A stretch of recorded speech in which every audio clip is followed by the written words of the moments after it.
زکوٰۃ جو ہے وہ بنیادی طور پر تین چار چیزوں پہ ہی لازم ہے، تین چار قسم کے اموال ہیں، ٹھیک ہے، پہلے تین تھے، اب خیر ایک کرنسی جو ہے وہ باقاعدہ ایک کرنسی چلتی ہے تو چار ہو گئے۔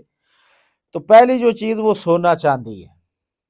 سونا کی مقدار یہ ہے کہ 7.5 تولے سونا ہو، چاندی کی یہ ہے کہ 52.5 تولے چاندی ہو، پھر بندے کے اوپر زکوٰۃ ہوگی، اور باقی جو شرائط ہیں وہ ساری پائی جائیں گی، یعنی سال بھی گزرا ہو سارا نظام، تو پھر زکوٰۃ لازم ہوگی۔ 7.5 تولے اگر صرف سونا ہے تو 7.5 تولے، اگر چاندی ہے تو 52.5 تولے چاندی۔ دوسرے نمبر پر ہے کرنسی، نوٹ وغیرہ، جس طرح کہ ہمارے یہاں بابا قائد اعظم چلتا ہے، تو ان کی قیمت کا پھر حساب لگائیں گے، اور فقہا فرماتے ہیں کہ پھر چاندی کی قیمت کا حساب لگائیں گے۔ مثال کے طور پر 52.5 تولے چاندی قیمت بنتی ہے 1 لاکھ کر لیں مثال کے طور پر، ٹھیک، ورنہ یہ صنعار سے پوچھ کر اپنے اپنے وقت اپنے اپنے علاقہ کا حساب لگایا جائے گا۔ تو 1 لاکھ روپے، اگر کسی کے پاس 1 لاکھ روپیہ ہے اور اس کے پاس اس کے اوپر سال بھی گزر گیا، سارا نظام ساری شرائط پوری ہیں، اب اس کے اوپر زکوٰۃ فرض ہوگی، یہ کرنسی۔ تیسری جو چیز ہے مال تجارت، ایسی ہر وہ چیز جس کو بیچنے کی نیت سے خریدا ہے، جس کو بیچنے کی نیت سے خریدا ہے، ٹھیک، اس کے اوپر بھی زکوٰۃ ہوگی اگر وہ نصاب تک پہنچتی ہے۔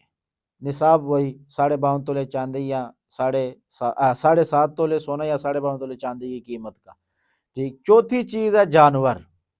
جانور کے لیے پھر کچھ شرائط ہیں، وہ شرائط یہ ہیں کہ جانور سائمہ ہو۔ سائمہ اسے کہتے ہیں کہ وہ جانور سال کا اکثر حصہ جو ہے وہ باہر جنگلات میں ویسے گھوم پھر کر کھا پی کے چر کے گزارا کرتے ہوں، اور دوسری یہ کہ ان کو رکھنے کا مقصد صرف یہ ہو کہ میں نے ان کا دودھ لینا ہے اور ان کو فربا کرنا ہے، ان کی نسل بڑھانی ہے، بس، پھر اس کے اوپر زکوٰۃ ہوگی۔ پھر ان کی بھی ایک تعداد ہے، ہر ایک جانور پر نہیں ہے، اس میں اونٹ پر ہے، گائے بھینس پر ہے، بھیڑ بکری پر ہے۔ اونٹ کی تعداد جو ہے وہ 5 ہے، 5 سے کم اونٹ ہو پھر زکوٰۃ نہیں ہے، اور گائے بھینس کی تعداد 30 ہے، 30 سے کم پر زکوٰۃ نہیں ہے۔ بکریوں کی تعداد 40 ہے، 40 سے کم پر زکوٰۃ نہیں، اور ان کے لیے شرط یہ ہے کہ وہ سال کا اکثر حصہ باہر چر کے گزارا کرتی ہوں۔